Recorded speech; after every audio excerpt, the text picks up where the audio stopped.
Movie की शुरुआत में हम एक सिटी को देखते हैं जहाँ पर सभी अपने काम में बिजी होते हैं। वहीं हम एक बूढ़े कपल को देखते हैं जो मिट्टी के खिलौने बना रहे होते हैं। वो मिट्टी से एक खूबसूरत से सेफ और एक प्यारी सी की को बनाते हैं जिनका नाम वो नीथन और मे रखते हैं। उस मास्टर की पत्नी मे को देखकर बहुत खुश होती है, लेकिन तभी उनको हार्ट अटैक आता है जिससे वो नीचे गिरने लगती है और उनके हाथ से मे गिर जाती है और वो लुढ़कते हुए दरवाजे के पास चली जाती है। तभी कोई अनजान क्रिएचर मे को उठाकर वहाँ से ले जाता है। इधर मास्टर अपनी पत्नी की मौत हो जाने से पूरी तरह से टूट जाते और वो खिलौना बनाना बंद कर देते हैं। अगले सीन में हम एक शॉप को देखते हैं जहाँ का शॉपकीपर सभी को खिलौने पर पानी डालकर दिखा रहा होता है। जहाँ शॉपकीपर के पानी डालने की वजह से सभी खिलौने का कलर चेंज हो जा रहा था। ये देख सभी बहुत खुश होते हैं, लेकिन वो नीथन के ऊपर पानी नहीं डालता है।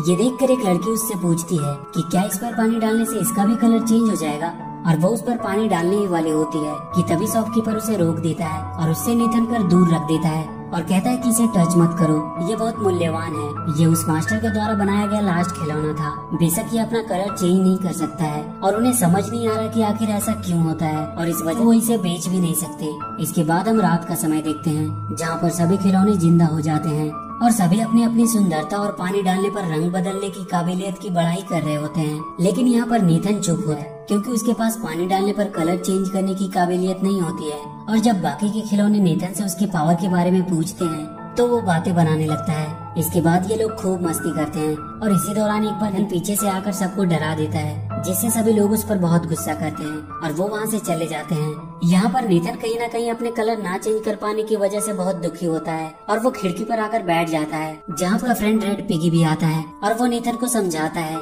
कि कलर ना चेंज कर पाना तुम्हारी कमजोरी नहीं बल्कि ताकत है, क्योंकि इस वजह से तुम्हें कोई नहीं खरीदेगा और तुम हमेशा खुशी से यहीं पर रहोगे। अगले सीन में हम एक सफेद बॉल को देखते हैं जो पूरे शहर में लुढ़कती हुई इधर उधर आ जा रही होती है। इसके बाद वो बॉल लुढ़कते हुए उसी जगह पे आती है जहाँ पर नीथन अपनी बाकी के दोस्तों के साथ रहता है। उस सफेद बॉल को देखकर सब डर जाते हैं, लेकिन अगले ही पल उन्हें पता है कि वो सफेद बॉल कोई बॉल नहीं बल्कि एक रोबोट है। इसके बाद वो रोबोट उन्हें बताती है कि वो फ्यूचर से आई है। इसके बाद नीथन उस रोबोट की पता लेता है और पूछता है कि अच्छा बताओ अगले कुछ समय में आसमान में क्या होने वाला है। इस पर वो रोबोट बताती है कि अगले कुछ मिनट में यहाँ से एक प्लेन गुजरेगी और होता भी बिल्कुल ऐसा ही है। ये देखकर आश्चर्यचकित रह जाते हैं, लेकिन नीथन को अभी भी विश्वास नहीं हो रहा था और इसके बाद वो उसकी और कई तरह के टेस्ट लेता है, लेकिन एक एक करके उसके द्वारा की गई सारी भविष्यवाणियां सच होती है।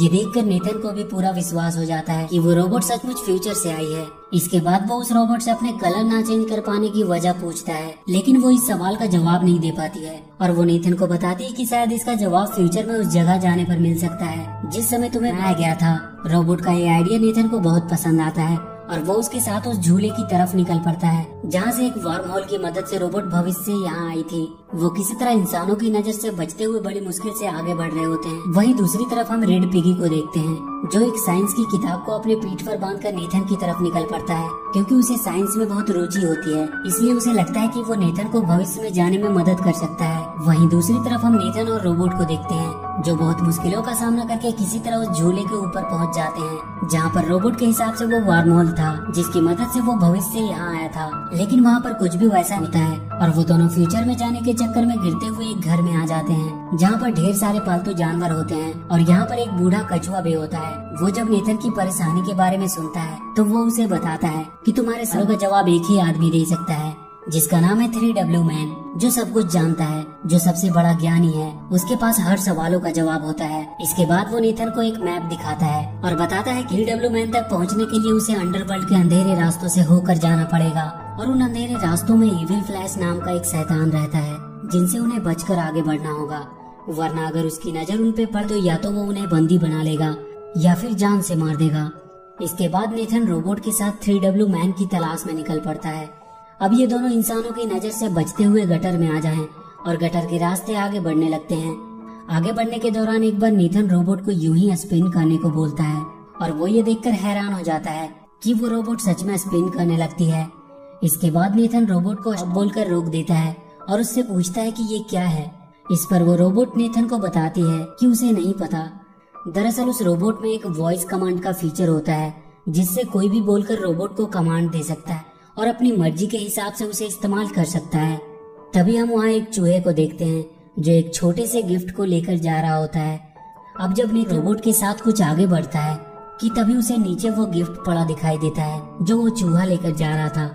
नेथन उस गिफ्ट को उठा लेता है और वो उसे एक गिफ्ट के तौर पे उस रोबोट को दे देता है और वो रोबोट उसे लेकर बहुत खुश होती है और उसका सिस्टम नेथन को एक फ्रेंड के तौर पे एक्सेप्ट कर लेता है।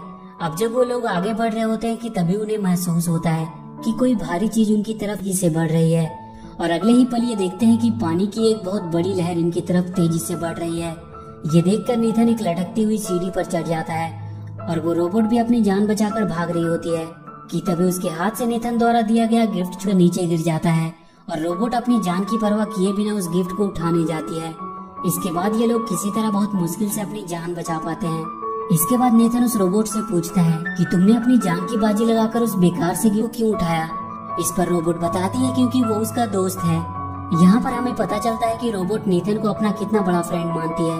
इसके बाद हम उसी रेड पिगी को देखते हैं जो अब भी अपनी पीठ पर बुक लेकर आगे बढ़ने की कोशिश कर रहा होता है और जब वो एक गटर के पास पहुँचता है तो वो उसकी गहराई और अंधेरे को देखकर उसे वार्म होल समझने लगता है। इसके बाद हम रोबोट और नेथन को देखते हैं जिन्हें गटर में दो चूहे मिलते हैं जो इन दोनों को डराने की कोशिश करते हैं। इनमें से एक पतले चूहे का नाम सिकी और मोटे चूहे का नाम गिकी होता है और जब उन्हें पता चलता है कि ये दोनों 3W मैन को ढूंढ रहे हैं तो वो उनसे कहते हैं कि उन्हें पता है कि 3W मैन कहाँ रहता है और वो इन दोनों को अपने साथ ले जाते हैं। इसके बाद वो दोनों इन्हें बेवकूफ बनाकर अपने बॉस के पास ले जाते हैं जहाँ पर बहुत से चूहे होते हैं जो बेहतर लाइफ जी रहे होते हैं। ये सब देखकर नेथन पूरी तरह से हैरान हो जाता है। इसके बाद ये दोनों चूहों के बॉस के पास जाते हैं जहाँ पर बहुत सी कीमती और ऐतिहासिक चीजें रखी है और जब ये दोनों चूहों के बॉस को देखते हैं तो पूरी तरह से डर जाते हैं क्योंकि ये कोई और नहीं बल्कि इविल फ्लैश होता है जो खिलौनों को या तो मार देता है या तो कैद कर लेता है क्योंकि उसे खूबसूरत चीजों को कलेक्ट करने का बहुत शौक होता है। इसके बाद फ्लैश रोबोट को कहता है कि तुम हो एक ब्रांड न्यू रोबोट। ये सुनकर रोबोट उससे पूछती है कि क्या तुम मुझे जानते हो। इस पर फ्लैश बोलता है कि हाँ वो उसे जानता है।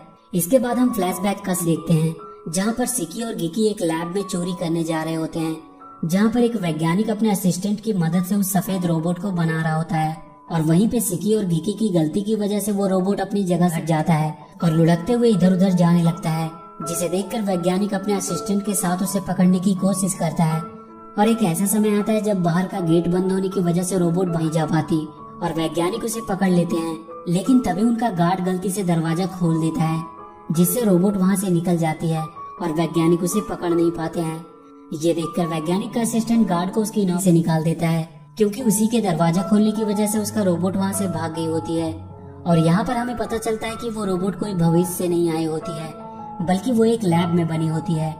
इसके बाद इविल फ्लैश नेथन से कहता है तुम तो मेरे किसी काम के नहीं हो क्योंकि तुम्हारे पैर पे एक सिग्नेचर है और तुम एक डुप्लीकेट खिलौने हो। ये सुनकर रोबोट कहती है कि नहीं तुम झूठे हो, नेथन डुप्लीकेट नहीं बल्कि ओरिजिनल है क्योंकि सिग्नेचर हमेशा ओरिजिनल चीजों पर होता है। ये सुनकर फ्लैश अपने सबसे खूबसूरत कलेक्शन को उनके सामने पेश करता है जो कोई और नहीं बल्कि मे होती है। और यहीं पे हमें पता चलता है कि जब मे बूढ़ी के हाथ से छूटकर दरवाजे के पास चली गई थी तो उसे वहाँ से चुरा कर ले जाने वाला कोई और नहीं बल्कि फ्लैश ही था। मे को देखकर नेथन उसे बताता है कि मास्टर ने उन्हें साथ में बनाया था और वो दोनों सही रहा करते थे, लेकिन मे इस बात से इनकार कर देती है और वहीं फ्लैश नेथन को मारने के लिए आगे बढ़ता है। लेकिन तभी वो रोबोट नेथन और मे को उठाकर वहाँ से भागने लगता है। फ्लैश और उसके बाकी के चूहे उन्हें रोकने की पूरी कोशिश करते हैं लेकिन वो ऐसा करने में असफल रहते हैं। और एक ऐसा समय आता है जब रोबोट नेथन और मे को लेकर वहाँ से बाहर निकलने ही वाली होती है कि तभी अचानक से फ्लैश रोबोट पर हमला कर देता है जिससे मे उसके हाथों से छूट नीचे गिर जाती है जिसे फ्लैश के लोग कैद कर लेते हैं और नेथन गटर के गहरे पानी में गिर जाता है। इसके बाद रोबोट और फ्लैश के बीच में एक खतरनाक फाइट होती है जिसमें रोबोट फ्लैश को बहुत बुरी तरह मारती है। ये देखकर फ्लैश हार मान लेता है और उस रोबोट को रुकने को कहता है और वहाँ से वापस चले जाने को कहता है। फ्लैश की बातें सुनकर रोबोट का वॉइस कमांड मोड एक्टिवेट हो जाता है और वो वहाँ से सीधे उस लैब की तरफ निकल पड़ती है। ये देखकर फ्लैश बहुत खुश होता है और वो समझ जाता है कि रोबोट को कैसे कंट्रोल करना है। दूसरी तरफ हम नेथन को देखते हैं जो पानी के अंदर डूबता चला जा रहा होता है। इसके बाद हम रोबोट को देखते हैं जो सीधे लैब में पहुंच जाती है। रोबोट को वापस देखकर वैज्ञानिक बहुत खुश होता है। इसके बाद उस रोबोट के सामने एक आर्टिफिशियल इंटेलिजेंस विजिबल होता है जो रोबोट को उसके बनने की वीडियो क्लिप्स दिखाता है। इसके बाद वो रोबोट उस एआई से पूछती है कि क्या उसकी तरह और भी रोबोट है जो वॉइस कमांड को फॉलो करती है। ये सुनकर एआई उसे बताता है कि हाँ उसके जैसे और कई रोबोट हैं। इसके बाद वो खुद को वायर से अलग करके रोबोट के पास आ जाता है और वो उस रोबोट को वॉइस कमांड देता है और देखते ही देखते वहाँ पर ढेर सारे रोबोट आ जाते हैं जो एआई कमांड को फॉलो कर रहे होते हैं। लेकिन रोबोट को ये सब पसंद आता है और वो वहाँ से निकल जाती है। इसके बाद हम रेड पिगी को देखते हैं जिसे सिकी और गिकी किडनैप कर लेते हैं। उधर नेथन अभी भी पानी के अंदर फंसा होता है कि तभी वहाँ पर एक चमकीली मछली आती है, लेकिन अगले ही पल मछली वहाँ फंस जाती है जिसे नेथन आजाद कर देता है। इसके बाद वो मछली वहाँ से चली जाती है और अपनी तरह ढेर सारी मछलियों को लेकर वहाँ आती है। इसके बाद वो मछलियाँ नेथन को अपने ऊपर बिठाकर उसे वहाँ से बाहर निकालने के लिए पड़ती है। दूसरी तरफ हम रेड पिगी को देखते हैं जो फ्लैश के सामने खड़ा होता है। फ्लैश पिगी को टॉर्चर करके उससे पूछता है कि बताओ रोबोट कहाँ पर है, लेकिन पिगी उसे कुछ नहीं बता पाता है क्योंकि उसे खुद नहीं पता होता है कि रोबोट कहाँ पर है। ये सुन फ्लैश पूरी तरह से फ्रस्ट्रेट हो जाता है। दूसरी तरफ हम नेथन को देखते हैं जो मछलियों की मदद से पानी के बाहर निकल जाता है, लेकिन तभी एक बड़ा सा चूहा नेथन पर हमला कर देता है और नेथन वहाँ एक गहरी खाई में गिरने लगता है। लेकिन तभी वहाँ पर वो रोबोट आकर उसे बचा लेती है। उसके बाद रोबोट और उस चूहे में फाइट होना शुरू हो जाती है, लेकिन बहुत जल्दी वो चूहा हार मान लेता है और वहाँ से भाग जाए। इसके बाद नेथन रोबोट को अपने साथ चलने और फ्लैश से लड़ने को कहता है, लेकिन रोबोट मना कर देती है क्योंकि वो जान गई होती है कि अगर वो फ्लैश से लड़ने जाएगी तो फ्लैश वॉइस कमांड देकर उसे अपने कंट्रोल में कर लेगा। इसके बाद ये दोनों 3W मैन की तलाश में निकल जाते हैं और लगातार रास्ते में पड़ने वाली बाधाओं को पार करते हुए आगे बढ़ रहे होते हैं। तभी इन्हें कुछ टॉयज दिखाई देते हैं जो 3W मैन की तरफ जा रहे होते हैं।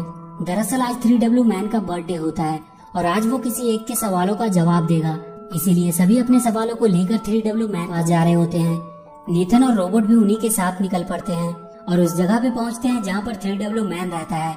वहाँ पर मेढकों की एक टोली होती है जो कहता है कि एक बार में एक ही अंदर जा सकता है। इसके बाद एक बड़ी सी छिपकली अंदर जाती है, लेकिन अगले ही पल वो बुरी तरह से मार खाकर वापस आती है। इसके बाद जितने भी लोग अंदर थे मार खाकर वापस आते हैं। इसके बाद रोबोट अंदर जाती है और बहुत समय बीतने के बाद भी वो वापस नहीं आती है। ये देखकर नेथन दौड़ता हुआ अंदर जाता है और वो देखता है कि वहाँ पर बहुत से मेढक होते हैं जिन्होंने रोबोट को जकड़ कर रखा होता है। ये देखकर नेथन अपनी जान पर खेलकर उन मेढकों से लड़ने लगता है और बहुत मुश्किल से किसी तरह उस रोबोट को उन मेढकों से आजाद कराता है। इसके बाद वो दोनों नेथन के पास पहुँचते हैं, लेकिन यहाँ पर कोई इंसान या जानवर नहीं बल्कि एक कंप्यूटर होता है जिस पर टाइप करके लोग अपने सवालों का जवाब जानते हैं। अब जब नेथन अपने सवालों को टाइप कर ही रहा होता है कि तभी वहाँ पर सी और गिकी अपना खौफ दिखाने के लिए वहाँ की एक बिल्ली को बता देते हैं कि वो फ्लैश के आदमी हैं। फ्लैश का नाम सुनते ही वहाँ पर भगदड़ मच जाती है और सारे टॉयज इधर उधर भागने लगते हैं और इसी भागम भाग में पुल टूट जाता है और वो रोबोट एक बड़ी चीज पर आकर गिरती है जिससे वो ऑफ हो जाती है। तभी कमरे का दरवाजा खुलता है और यहाँ पर वही गार्ड आता है जिसके दरवाजा खोलने की वजह से वो रोबोट लैब से भागी होती है। दरअसल ये जगह उस गार्ड का कमरा होता है जिसे सब 3W मैन कहे वो उसका कंप्यूटर होता है। इसके बाद वो रोबोट को उठाकर वहाँ से ले जाता है और वो उसे ठीक करने की कोशिश करता है, लेकिन तभी उसका कुरियर वहाँ आ जाता है और वो अपनी डिग्री लेने बाहर चला जाता है। इसी मौके का फायदा उठाकर नेथन रोबोट को लेकर वहाँ से निकल जाता है और जब वो रोबोट के पास दुखी होकर बैठा होता है कि तभी कुछ बच्चे गलती से पर मौजूद बड़े से झूले को स्टार्ट कर देते हैं और जब ये सब डीएक्टिवेट पड़ी रोबोट की आंखों में पड़ती है तो वो एक्टिवेट हो जाती है क्योंकि नेथन ने जो वो गिफ्ट रोबोट को दिया होता है उसमें एक झूला होता है जिससे वो रोबोट इमोशनली जुड़ी होती है। रोबोट को एक्टिवेट देखकर नेथन बहुत खुश होता है। इसके बाद नेथन रोबोट को ऑफ करके उस गार्ड के रूम में रख देता है और वहाँ से फ्लैश से अपने साथियों को छुड़ाने के लिए निकल पड़ता है क्योंकि वो नहीं चाहता था कि उसकी वजह से एक बार फिर से उस रोबोट की जान खतरे में पड़े। इसके बाद नेथन सीधे उन चमकीली मछलियों के पास पहुँच जाता है और वो उनके साथ मिलकर फ्लैश के ऊपर हमला कर देता है। सबसे पहले वो गटर का पूरा पानी खोल देते हैं जिससे फ्लैश का पूरा साम्राज्य पानी में डूबने लगता है। इसके बाद नेथन मे और अपने बाकी के दोस्तों को पिंजरे से आजाद कर देता है और लेकर वहाँ से निकल जाता है, लेकिन इससे पहले कि वो मे को लेकर वहाँ से निकल पाता वहाँ का वाटर लेवल कम हो जाता है और वो पानी के एक भंवर में फंसते हैं और वो उसमें डूबने ही वाले होते हैं कि तभी वहाँ पर वो रोबोट आ जाती है जो नेथन और मे को बचाकर वहाँ से ले जाती है। फ्लैश के चंगुल से आजाद होकर नेथन के दोस्त बहुत खुश होते हैं। इसके बाद नेथन मे और रोबोट के साथ मास्टर के घर पे आ जाता है और जब वो मास्टर के खिलौने बनाने की भट्टी में से होते हुए अंदर जा ही रहे होते हैं कि तभी वहाँ पर फ्लैश आ जाता है।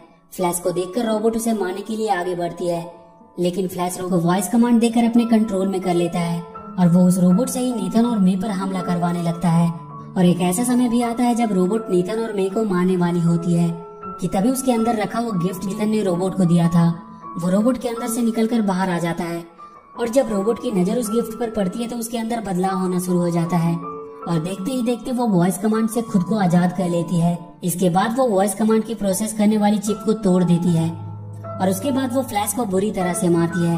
रोबोट को फ्लैश के कंट्रोल से बाहर देखकर नेथन बहुत खुश होता है कि तभी फ्लैश भट्टी में कोयले की चैन को खींच देता है, जिससे देखते ही देखते भट्टी में ढेर सारा कोयला आने लगता है, जिसे देखकर रोबोट नेथन और मे को लेकर वहाँ से भागने लगती है। लेकिन तभी फ्लैश भट्टी की आग वाली बटन को एक्टिवेट कर देता है, जिससे वो पूरी भट्टी जलते हुए कोयले से भरने लगता है। लेकिन किसी तरह बहुत मुश्किल से रोबोट मे को लेकर भट्टी से बाहर निकल जाती है और नेथन भी रोबोट का हाथ पकड़कर बाहर निकलने ही वाला होता है कि तभी फ्लैश नेथन का पैर पकड़कर नीचे खींचने लगता है और नेथन को रोबोट और मे की जान को बचाने के लिए रोबोट का हाथ छोड़ना पड़ता है, जिससे नेथन और फ्लैश धधकते हुए लावे में गिर जाते हैं और वहाँ पर एक जोरदार ब्लास्ट होता है, जिससे रोबोट और मे दूर जाकर गिरती है। और अगले सीन में हम देखें कि मास्टर सोकर उठता है। जब वो नीचे देखता है तो वहाँ पर मे होती है, जिसे देखकर वो मास्टर बहुत खुश होता है।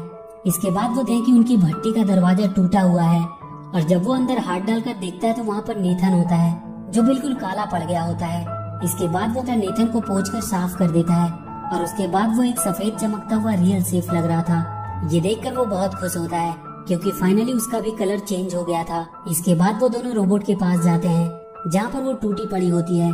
तभी कुछ बच्चे उसे उठाकर गार्ड के पास लाते हैं और वो गार्ड उसे बनाकर फिर से पहले जैसा कर देता है। और जब रोबोट नेथन को देखती है तो वो बहुत खुश होती है और इसी के साथ ये मूवी यहीं पे खत्म हो जाती है।